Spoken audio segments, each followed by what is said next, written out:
Nagsimula ang series sa pagkwento na dahil sa kasamaan ng mga tao ay nabuo ang hindi nila inasahan na kadiliman. Nabuhay ang isang demonyo dahil sa kadiliman at sinakop ang mundo. Lumaban naman ang mga tao gamit ng kanilang mga tangke at armas pangdigma. Ngunit lahat ng ito ay walang laban sa halimaw na isang bad breath lang sa kanila ay sumabog lahat ng mga gawang machine ng tao. Pero mula sa lupa ay biglang sumabog ang malakas na liwanag na abot hanggang langit. At mula dito ay lumabas ang isang anghel na mukhang dragon. At nang magkita sila ng kadiliman ay alam na nilang magkalaban sila. Sa kanilang paglalaban ay nasira ang malawak na bahagi ng daigdig at maraming tao ang namatay. At sa pagtatapos ng laban ay natalo ang kadiliman at nanalo ang anghel na dragon. Tapos ng 400 years ay ipinakita ang pag-atake ng isang demon wizard kasama ng mga pangit nitong kasama sa mga tao. Lumaban pa rin ang mga tao kahit na di naluhong lang silang parang walang anuman. Sinira ng mga halimaw ang gate. Saka din sinunog ang mga sundalo na hindi nakaporma. Kaya nagtago ang mga natitirang tao sa simbahan kasama ng kanilang prinsesa na nakukulangan ng damit. Sinabi ng isang pari na ang umaatake sa kanila ay isang dating tauhan ng malakas na wizard noon at sila ang Dark Rebel Army. Ipinakita ang natatakot na batang si Lucian na nakahawak sa paa ng isang malaking tao na pinaalis siya. Kaya pinatahan naman siya ng isang priestess na si Yoko. Saka din ito niyakap ang talo na sila at anumang oras ay papasukin na sila doon. Samantala ay naalala naman ni Yoko ang sinabi ng ama na inisil ang malakas na dark wizard na si Dark Schneider sa katawan ni Lucian. At makakalaya lang ito kapag mahalikan ng isang birhen na babae si Lucian. Bumalik sa kasalukuyan si Yoko nang aalis sana naiinis. Hindi makasagot ang bata na muling iniwan ng naiinis na malaking tao. Sakin ng babae ang bata kaya natakot naman ito na sinabing natatakot lang siya sa mga dumarating. Nagulat sila nang marinig ang paggalaw ng malaking pinto na binubuksan ng mga kalaban. Nilapitan sila ni Princess Sheila at umupo sa tabi ni Yoko. Ipinaalala ng prinsesa ang narinig na sinabi ng tatay ni Yoko na may nalalaman na kapangyarihan si Yoko at pwede silang mailigtas sa oras na iyon. Saka din hiniling ng mga pari na ilabas ito ng babae. Pero ayaw ng nahihiya na Yoko. Nasira ang pinto at pumasok ang wizard na si Osborne. Sinabi nitong oras na para gawing stress balls ang prinsesa sa kapatayin. Lumapit ang ilang mga pari na lumuhad kay Osborne at sinabing sila yung mga traidor na nagbigay ng impormasyon sa kanya. Kaya nagulat ang prinsesa at isang pari. Nagpasalamat si Osborne sa maraming mga sundalo at maging ang prinsesa ay natamba na rin dahil sa pagwasiwas ng mga giants na pangit ng kanilang sandata. Kaya naisip ni Yoko na oras na para gisingin ang malakas na nilalang. Nag-zoom pa ang mga siopaw na parang scam dahil sa sobrang laki. Saka din niya hinalikan ng walang malay na Lucian sa lips kaya naiinggit yung nanonood ngayon na walang jowa. Dahil dito ay na-break ang seal at napa-atras si Yoko. Saka din nag-ilaw ng malakas si Lucian na nagbago ang anyo na naging long hair at macho. Lumabas pala sa katawan nito ang kamukha ni Zenki pero mas sexy at mas mayabang. Ito si Schneider na sinabing bumalik siya para patayin ang pari na nag-seal sa kanya sa katawan ng isang tao. Nagpapansin ulit si Osborne na sinabing hindi naiintindihan ang pinagsasabi ni Schneider pero di pa rin naniniwala ng lubos si Yoko kaya sinabi ng bida na siya si Schneider pero siya pa rin si Lucian. Saka pa binuhat ni Schneider si Yoko na napaungol dahil sa pagmundo ng lalaki sa kanyang likod. Sinabi ng mga pari na talunin na ni Schneider ang mga kalaban pero sumagot ang lalaki na hindi dahil wala daw siyang utang sa mga ito. Saka papatawa-tawa. Pero tumayo si Yoko na pinagalitan si Schneider na umastang natatakot sa kanya na tulad din ng paggalaw ni Lucian. Kaya nakumpirma ni Yoko na ito nga si Lucian. Sinabi ni Schneider na may kaharian. Sinabi ni Osborne na hindi naniniwalang siya si Schneider. Saka muling inutusan ng mga tauhan nitong patayin si Schneider. Nagusal naman si Schneider ng spell nito kaya paglapit ng mga maraming halimaw ay sabay-sabay niya silang ginawa ng mga regla na naikalat sa lupa. Yaks! Kaya natakot din ang mga pari at prinsesa na si Schneider talaga ang kasama nila doon. Hindi naman makapaniwala si Osborne na nagalit. Saka pa nagusal din ang spell nito kaya nagkaroon ng malalakas na kidlat na kanyang tinipon. Pero hindi natakot si Schneider na patawa-tawa pa. Umatake si Osborne ng malakas nitong pagpapatama ng electric power at tinamaan si Schneider na tumigas at nasunog. Patawa-tawa naman si Osborne na lumapit sa kapahinampas ng malakas si Schneider kaya napasigaw ang nataranta na Yoko. Walang tigil sa pagpalo si Osborne sa tumigas na Schneider. Pero hindi pala nasaktan si kanya. Nagmakaawa si Osborne na huwag siyang papatayin pero nasunog ng tuluyan si Osborne nang gamitin ng bida ang spell nitong venom. Kaya masaya ang mga tao dahil natalo ang mga mananakop sa tulong ni Schneider. Lumapit si Sheila para sana magpasalamat kay Schneider. Pero walang pakiang bida sa kita ang kaluluwa at nilapitan si Yoko. Nagtaka si Yoko kung anong gusto ng nanloloko ang mukha na Schneider. Nagpasalamat ang babae at nag-isip ng sasabihin nito. Patayin ang ama ng babae dahil sa pagsil sa kanya sa katawan ni Lucian. At pangalawa ay magsisimula ng digmaan sa kasasakupin ng mundo. At papatayin daw ang lahat ng pipigil sa kanya. Pero hindi papatayin si Yoko tulad ng pangako. Feeling ni Yoko na nalilibog siya kay Schneider na lumalapit. At alam naman niyang masama ito ngunit hindi na siya nakagalaw nang halikan siya ng lalaki. Ginawa nga ito ay naging siya na ulit si Lucian. Kaya madaling tinawag ng babae ang bata na sumunod pabalik. Sa isang madilim na lugar ay nag-report ang mga pangit na kamukha ng ex mo at sinabi sa kanilang boss na pinatay ng isang malakas na wizard si Osborn. Kaya naintriga ang kanilang mga boss na nag-usap at nais malaman kung si Schneider ba ang nakalaban ni Osborn. Nagkaisa silang magpapadala ng Hydra Whisperer. Saka din ipinakita ang nauna na nilang sinira na kaharian ni Judas na sunog-sunog na. Nasa mga bulaklak si Yoko at nakita si Schneider na nasa likod at walang damit. Pero maging siya ay walang panty. Niyakap siya ni Schneider at ayos na sana. Pero tinuro ni Schneider ang kanyang tatay na natambo na sa lupa. At mayroon pang mga halimaw sa likod na unti-unting lumapit sa kanya kaya siya napasigaw. Pero buti na lang at bangungot lang pala ito. Samantala sa isang gubat ay ipinakita ang isang Hydra na naglalaway pa daw ng lava. Kung ganyan ang aso mo ay tumakbo ka na dahil siguradong didilaan ka bilang kanyang master. Kinabukasan ay nakita nila ang maitim na clouds na paparating. Kaya sinabi ni Jeyo na tatay ni Yoko na magpunta sila sa castle. Pero sa isip nito ay baka kailangan ulit nilang tawagin si Schneider. Hindi rin lingid sa kaharian ang maitim na ulap na paparating. May nakarating na palang messenger doon na sinabing nasakop na ng mga Dark Rebel Army ang kanilang kaharian na Judas Kingdom at napakalakas na mga magicians nila. Dumating sina Jeyo, Yoko at Lucian at binati nila ang hari. Lumapit si Sheila at nagpasalamat kay Lucian sa ginawa. Pero walang maalala ang bata. Nagmeeting ang council at sinabi ni Jeyo na ang pagdating ng Black Clouds ay dahil sa pagdating ng isang malakas na evil wizard.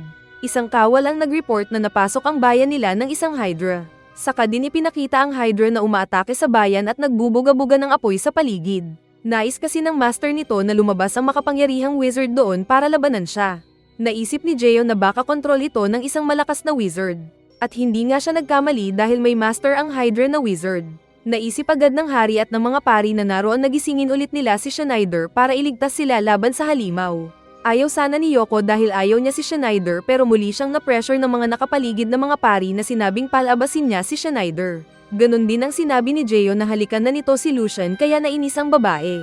Patuloy sa pagsira sa bayan ng wizard at ang Hydra nito at patawa-tawa pa ang master. Dahil sa kaguluhan ay tinignan ni Yoko si Lucian na virgin at walang kamuwang-muwang. Pinaupo ni Yoko ang bata na umupo naman saka din pinapikit ni Yoko na ginawa ng bata. Kaya nagkaroon ulit ng pagkakataon si Yoko na halikan si Lucian kaya muling lumabas ang nakahubad na Schneider na patawa-tawa pa. Sinabi ng mga pari na talunin ni Schneider ang kalaban na umaatake. Pero ayaw ni Schneider kaya nainis ang mga pari at nagsisi si Yoko na ibalik ito. Sinabi pa ni Schneider na ilalagay daw sa plato ang ulo ni Jeyo. Inutusan ng hari ang mga sundalo na umatake kay Schneider.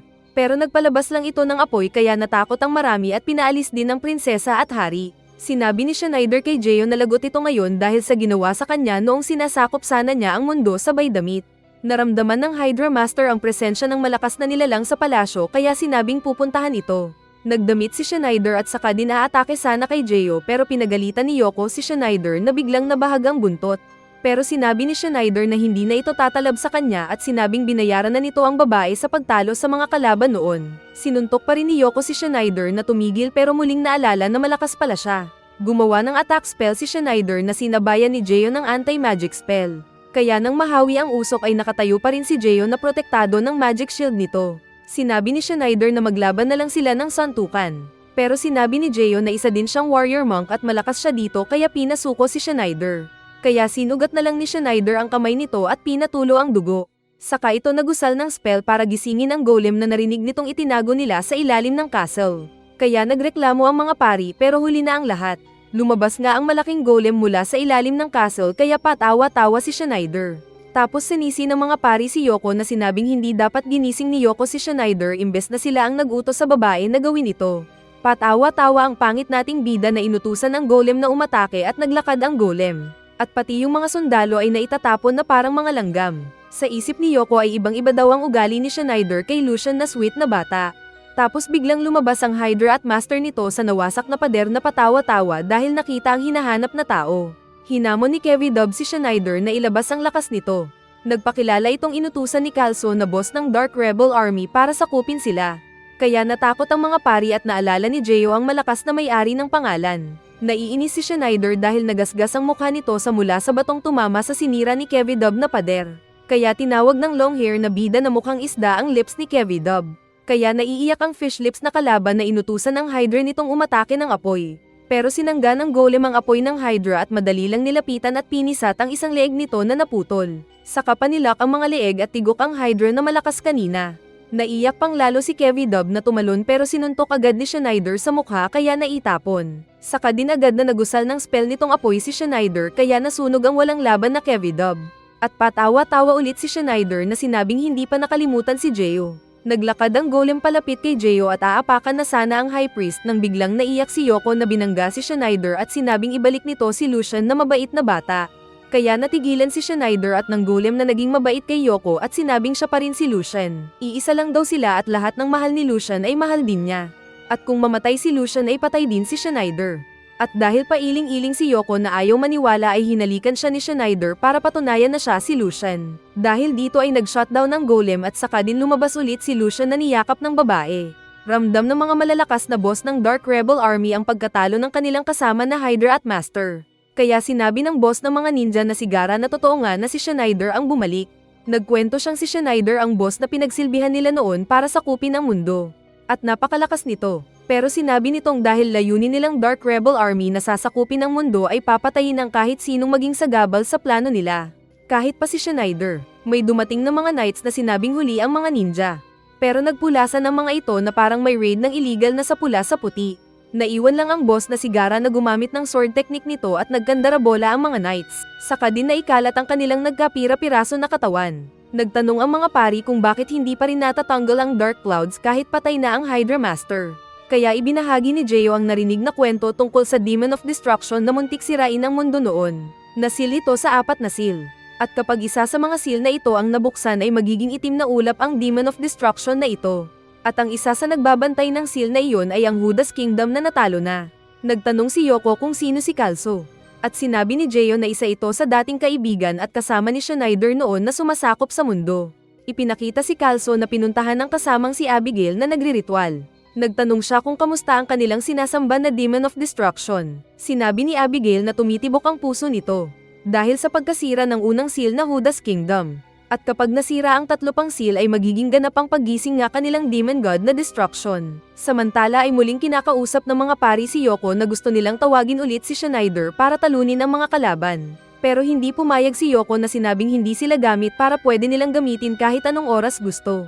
Kaya naintindihan din ng mga pari na delikado din na matawag nila si Schneider. Sa kwarto ay nag-iisip si Yoko nang makipaglaro si Lucian sa kanya na kinikiliti ang kanyang tagiliran. Pero sinabi nitong umupo na muna ang bata sa gilid. Sinabi ni Lucian na lalabas na lang siya para maglaba. Pero sa pinagsasalukan ng tubig ay may mga bully na kaagad pinaalis ni Yoko at nagtakbuhan ng mga ito. Saka din pinagpatuloy ni Lucian ang paglalaba. Pagsapit ng gabi ay magkatabi sa higaan sina Lucian at Yoko at nag-iisip pa rin ang babae kung anong pinagkaiba ni na Lucian at Schneider. At habang pinagmamasdan ni Yoko si Schneider ay nagdesisyon itong ayaw nang maging Schneider ulit si Lucian. Sa labas ng kanilang bahay ay nagbabantay ang 3 guard na nag-uusap tungkol sa pagdating ng mga malalakas na kalaban ng mga halimaw. Biglang nagsalita si Gaara na lumabas sa harap nila. 2 ninja ang agad pumatay sa 2 bantay. Saka din na headshot ang pangatlong tigok on the spot. Nagising si Yoko at nakita si Gaara na nakapasok sa kwarto nila. Nagtanong si Yoko pero hindi kaagad sumagot ang ninja kaya sinipa ni Yoko ang itlog nito at ginamitan ng self-defense kaya natamba si Gaara na napangiti. Tumayo ito at biglang nagpunta sa likod ng babae na hinawakan. Saka nagpakilalang si Gaara at hinahanap niya kung saan nakasil si Schneider. Ginapos ng ninja si Yoko at nagtatanong kung nasaan nakatago si Schneider. Ayaw magsalita ng babae kaya luko-luko si Gaara na sinabing maglalaro ng lips kapag hindi sabihin kung nasaan si Schneider. Pero sinipa ulit siya ni Yoko. Dahil sa ingay ay nagising si Lucian na nagtanong, pero sinabi ni Yoko na matulog ulit ito. Nahiga naman ulit si Lucian. Pero dahil patuloy lang na sinisilip ng loko na Gaara si Yoko at makikita na sana ang pinto ay biglang nag-ilaw si Lucian na naging si Schneider at sinabing tumigil si Gaara dahil pag-aari niya si Yoko. Nagulat si Gaara na nagtanong kung ito si Schneider. Ganon din si Yoko kaya sinabi ng bida na kapag tulog si Lucian ay siya ang kumokontrol at habang tatagal ay siya na ang mas malakas sa katawan na iyon. Sinira ni na Jeyo ang pinto na nag-aalala para kay Yoko. Kaya agad nagtawag ng Wyvern si Gaara na kanilang kaagad na ginawang sasakyan. Bago ito umalis ay sinabi ni Gaara kay Geo na dalhin nito si Schneider kapalit ng anak na babae. Saka lumipad palayo, kaya naiinis din si Schneider na bumalik sa pagiging Lucian. Agad na sinabi ni Geo ang nangyari sa hari nila. Habang walang namamalayan si Lucian na gusto pa ring matulog at hinahanap si Yoko. Nakiramay ang hari dahil sa pagkakidnap ng ninja sa anak ng high priest nila. Sinabi ng mga pari na tanging mga virgin na maiden lang ang pwedeng maka-unseal kay Schneider. Biglang nagsalita ang prinsesa na sinabing tinuturuan na siya ni Geo ng white magic. At virgin siya kaya pwede niyang gawin ang pag-unseal kay Schneider. Ayaw sana ng hari dahil sa royal family ang halik ay nangangahulugan ng kasal.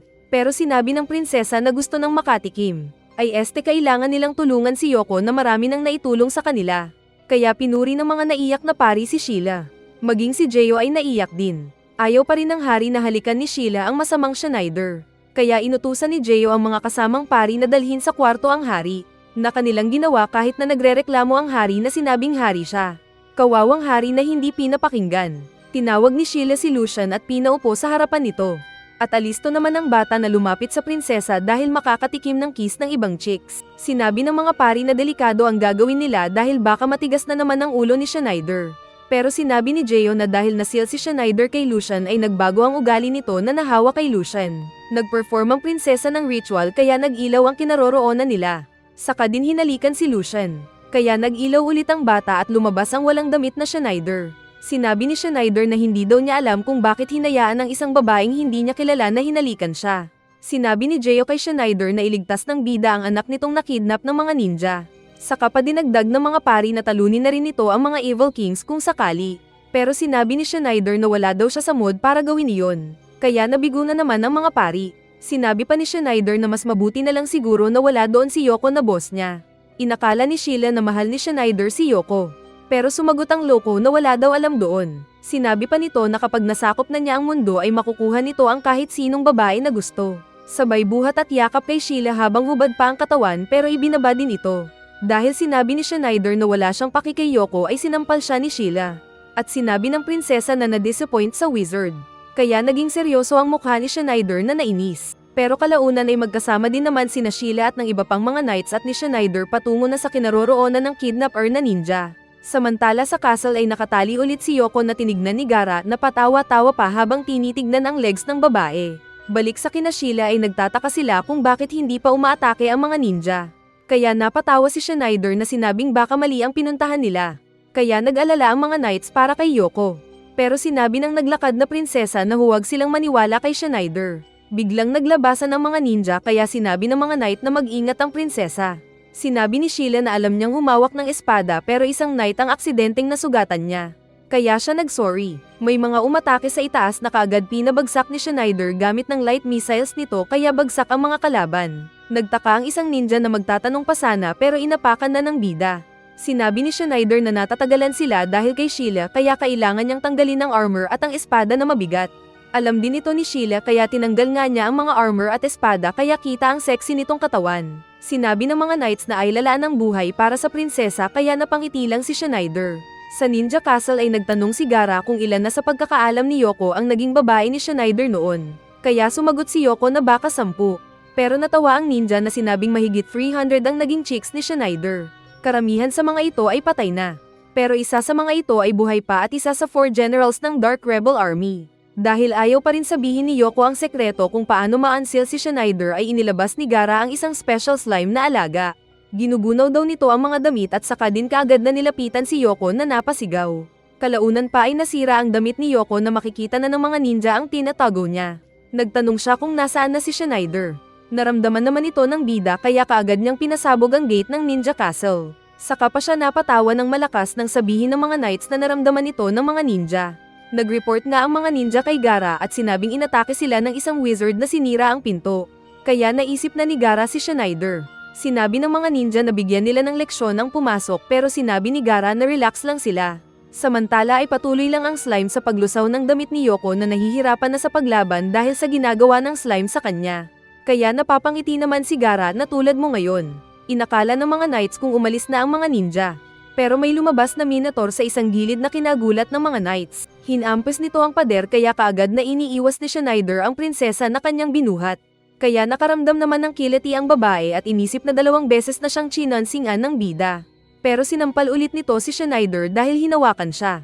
Tumakbo sila sa hagdan na naroon para tumakas. Sinabi ni Schneider na labanan ng mga knights ang Minotaur para bigyan sila ng oras na tumakbo ng prinsesa. Kaya nagreklamo ang mga knights. Pero ipinaalala ni Schneider ang sinabi ng mga knights na ilaan ang kanilang buhay para sa prinsesa. Naalala naman ito ng mga knights na biglang naging high moral. Kaya naging malakas ang loob nilang sumugod sa malaking Minotaur na hinampes silang nagsitapon. Sinabi ni Schneider na mauna si Sheila sa pag-akyat. Pero nahihiya ang babae dahil alam niyang sisilipan siya ni Schneider.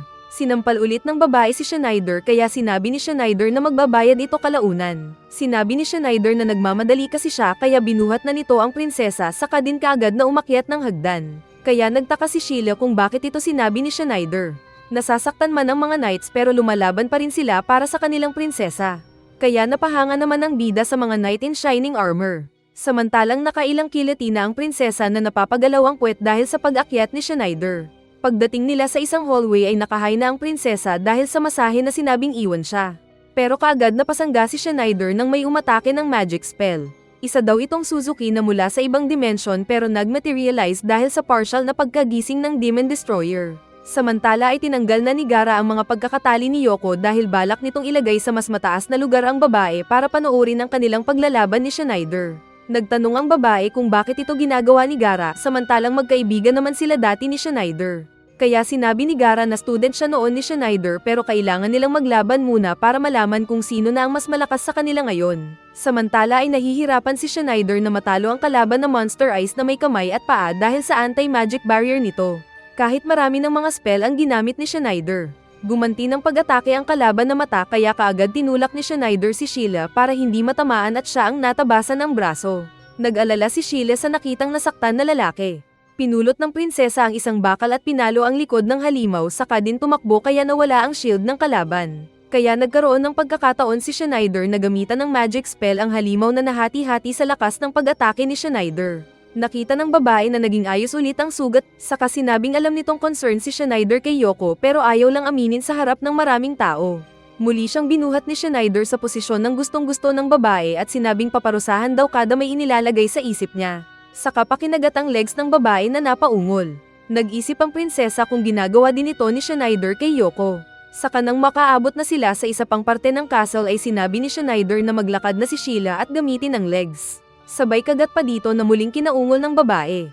Napansin ng babae nang hina kaunti si Schneider kaya sumagot si Schneider na gumamit kasi siya ng maraming mga magic spell kanina kaya naramdaman niyang nang hina siya kaunti.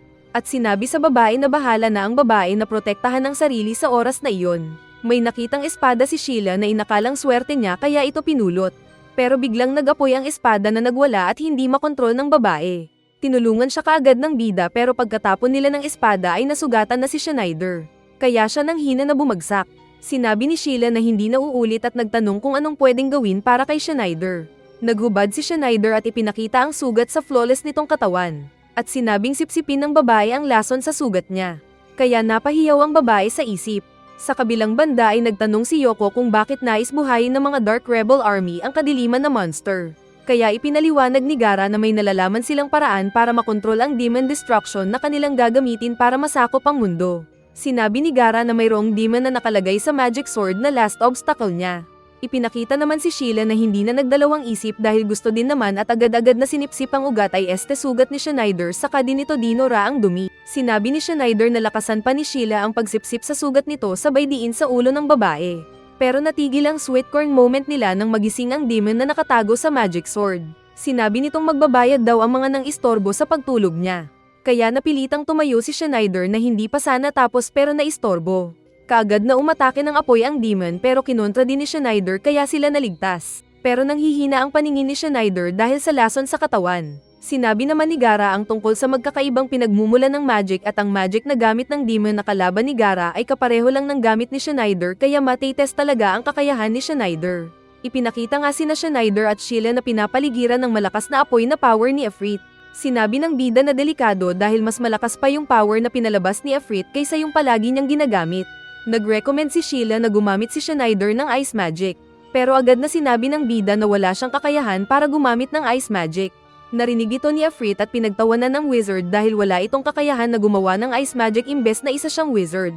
Mas lalong lumakas ang pag-atake ni Ifrit na naramdaman ng dalawa at napagtanto ni Schneider na hindi sila mapoprotektahang dalawa sa loob ng ginawa niyang barrier. Kaya lumabas siya ng barrier at hinarap si Ifrit, pero mas sinunog siya ni Ifrit kaya napasigaw si Schneider na ikinabahala ni Sheila. Samantala ay nagtaka si Yoko na kung naroon na si Schneider ay sino kaya ang nagpalaya kay Schneider at humalik kay Lucian. Ipinakita naman ng mga knight na nakaligtas din at sinusundan ang mga nawasak na pader dahil alam nilang si Schneider ang bomb-utes ng mga ito. Naramdaman nilang mainit doon at mas nagulat sila nang makita ang magma na lumalabas sa patutunguhan nila. Madaldal si Ifrit na pinagtatawanan si Schneider dahil mahina daw itong nilalang. Pero nagusal din ng fire spell si Schneider na ipinagtaka ni Ifrit. Sinabi ng demon na apoy na nga siya ay gagamitan pa siya ng apoy ng bida kaya kabobohan daw ito. Subalit ginawa pa rin ni Schneider ang nalalaman nitong fire spell at para itong naging fireworks na tinamaan ang hindi makapaniwalang demon na nasaktan. Lumabas silang pareho sa pader malapit sa kinaroroonan ni Nagara at bagsak ang nasaktan na demon. Unang beses daw niyang matalo sa 300 years niyang buhay. Inapakan siya ni Schneider kaya naglaho ang demon at sinabi ni Schneider na mas matanda pa siya kaysa sa demon na muling naging espada. Sinabi ng mga ninja na maging si Gaara ay hindi kayang mapaamo ang espada pero nahawakan lang ito ni Schneider. Saka itinaas ng bida ang espada at tinawag si Gaara na ibalik ang babae niya. Biglang lumabas si Gaara sa isang pader na hawak-hawak si Yoko na nakita ng bida. Kaya nagalit si Schneider na nag-apoy-apoy ang aura sa katawan. Patawa-tawa pa si Gaara na nagtaka daw kung bakit naging kakaiba na ito ngayon kumpara noon na napakasama nitong tao. Kaya mas nagalit si Schneider na sinabing bakit daw pinunit ni Gaara ang damit ni Yoko. Hindi daw para sa mata niya ang katawan ng babae saka nagreklamong siya nga ay hindi pa ito nakita. Kaya natigilan ng dalawa at naisip pa ni Yoko na pervert si Schneider. Sinabi ni Gaara na maglaban sila ni Schneider ng 5 minuto at malalaman na nila kung sino ang mas malakas sa kanilang dalawa. Ipapakita daw nito ang nalaman sa 16 years na hindi sila nagkita. Tinawag nga ni Schneider ang ninja na lumapit. Kaya agad na umatake si Gaara ng sword spell nito na iwinasiwas kaya naitapon si Schneider na natamba. Muling umatake si Gaara ng armas nito na iniwas-iwasan ni Schneider. Pero alam ni Yoko na hindi makakapag-cast ng spell si Schneider kung diretso ang pag-atake ni Gaara ng kanyang espada. Bigla siyang dinamitan ni Sheila na dumating na sinabing mananalo si Schneider. Kaya naisip na agad ni Yoko na si Sheila ang nanghalik kay Lucian. Nakailang sangga pa si Schneider sa pag-atake ni Gaara kaya napa-atras siya. Kaya nagusal na lang siya ng spell na venom na kinatakot ng mga ninja. At sinasamantala naman ni Gaara ang pag-usal ni Schneider para malapitan ito at matagpas ng espada. Nagawa nga niyang maputol ang isang kamay ni Schneider kaya nagdugo ang katawan ng wizard na ikinabahala ng mga babae. Pero hindi inasahan ni Gaara na tinapos pa rin ni Schneider ang spell at nakaganti sa ninja. Kaya nasaktan si Gaara na natunaw naman ng isang kamay. Pero nakaligtas pa rin ito. Saka din parehong galit na ang dalawa na papatayin na daw ang kaharap at muling nagposisyon. Concern ng mga babae dahil alam nilang nalason si Schneider tapos mabilis pa ang pagbulwak ng dugo sa kanyang katawan. Sa isip ni Sheila ay nagseselos siya dahil willing si Schneider na mamatay para kay Yoko. Samantalang naisip naman ni Yoko na in love din yata si Sheila kay Lucian. Nagtatanong din si Gaara kung bakit handa si Schneider na mamatay para sa babae. Sinabi ni Gaara na hindi daw dapat magalit si Schneider para kay Yoko dahil hindi naman siya special. Saka pa sinabi ang ginawa sa babae. Sinabi ni Gaara na itinali daw niya si Yoko at gumamit ng slime para tanggalin ang damit nito. Pero sinabi ni Yoko na manahimik na si Gaara dahil hindi ito kailangang marinig ni Schneider. Sinabi din ng nag-imbento na Gaara na inilabas niya ang espada at saka ipinasok sa lalagyan na hawak ni Yoko at nagdunk ng paulit-ulit. Kaya nag-imagine si Schneider. Tapos sinabi ni Yoko na kasinungalingan ito. Tapos itinaas pa ni Gaara ang armas na sinabing virgin nga si Yoko. Kaya napawaw din ang mga ninja. At curious din si Sheila kung ano yun. Nagtanong si Gaara kung gusto pa rin ba ni Schneider ang babae pagkatapos nito dahil alam niyang virgin lang naman ang gusto nito. Ngunit mas nagalit ang bida na sinabing papatayin daw si Gaara dahil sa ginawa. Nagusal ulit si Schneider ng mas malakas na klase ng magic attack. Kaya sinamantala na naman ni Gaara ang pagkakataon at umatake ng malakas nitong paghampas ng armas. Ilang mga ninja ang nahawi pero isang suntok lang ni Schneider ay napigilan ang power ni Gaara. Kaya nagulat ang ninja sa lakas ng spell ni Schneider. Patawa-tawa si Schneider na sinabing ipapakita na ang tunay na lakas at sisirain ang buong castle. Saka din niya ito ginawa. Kaya nagkabasag-basag ang mga pader at sahig kaya nahulog ang napasigaw na Gaara samantalang may magic shield naman ang dalawang babae. Saka din nawasak ang castle. Parehong natabunan ng mga gumuhong mga bato sina Gaara at Schneider at sinabi ni Gaara na sinungaling talaga si Schneider dahil mayroon pa pala itong tinatago na magic spell. Kaya sinabi ng bida na kailangan kasi niyang maging matalino at huwag pa obvious. Pareho silang naghil at nag-ayos ng kani-kanilang mga kamay. Sinabi ni Schneider na naging malambot na daw si Gaara. Kaya nainis ang ninja at sinabing pati din naman si Schneider na hindi ganun magsalita noon. Naalala ni Gaara ang alagang dragon na si Lars kaya nag-alala siya para dito at hinanap sa mga guho. Pero ligtas ang dragon na kasama ni Sheila at nagtaka ang ninja. Sinabi pa ni Sheila na kasama silang prinotektahan ni Schneider gamit ng magic barrier. Kaya napalingon ng ninja kay Schneider na kunwari inisnab siya at alam ng ninja na nagbago na nga si Schneider at hindi tulad ng dati na murderer. Kaya inamin ni Gaara na natalo siya. Nilapitan ni Schneider ang dalawang babae. Saka ito naglakad-lakad sa harap ni Yoko. Nagpasalamat si Yoko dahil sa pagligtas sa kanya ng bida at sinabing napaka-cool nito. Kaya malawak ang ngiti ng lalaki. Niyakap nito si Yoko at sinabing kahit hindi na ito virgin ay mahal pa rin niya ang babae. Kaya sinuntok tuloy siya ng babae at sinabing pervert at nagtanong kung sino ang nag-break ng seal at hindi nakasagot si Schneider. Kaya patawa-tawa si Gaara na hindi makapaniwalang natatakot si Schneider sa isang babae lang. Kalaunan ay sinabi ni Gaara sa mga oras na iyon ay inaatake na ang kaharian nila ng iba pang kasama ng Dark Rebel Army. At alam din ni Schneider na distraction lang ang pagkidnap nila kay Yoko. Kaya napanganga ang mga knights ng prinsesa at saka din nila kaagad kinulit ang prinsesa.